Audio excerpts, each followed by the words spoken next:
कटक जिला बड़म्बा ब्लॉक अंतर्गत गोपीनाथपुर स्थित प्रसिद्ध शैवपीठ बाबा सिंहनाथ मंदिर में पवित्र शीतल षष्ठी उत्सव भक्तिमय परिवेश और पारंपरिक रीतिनीति आडंबर सहकारे पालित हो सारी।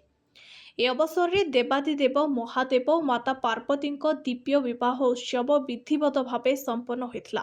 परंपरा अनुजाई भोर 4टारे बाबा पहड़ खोल महास्नान चंदन लगी बालभोग और शंकुड़ी भोग समेत समस्त नीतिकांति संपन्न होता।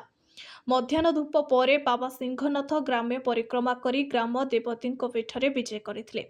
सेठारे पंक्ति भोग अर्पण पर भक्त और सेवायत मानक उपस्थित भव्य बरजात्रा बाहरी रोषणी घंट घंटा शंखध्वनि हरिनाम संकीर्तन विभिन्न वाद्ययंत्र और डीजे संगीतर ताले ताले शताधिक भक्त नृत्य करी ग्राम परिक्रमा करथिले। ए मनोरम दृश्य देखिबा पाई बहु संख्यार श्रद्धालुंक समागम होइथिला। संध्या 7टारे वैदिक ब्राह्मण मानक वेद मंत्र उच्चारण मध्य महादेव और माता पार्वती शुभ विवाह कार्य आरंभ होइथिला।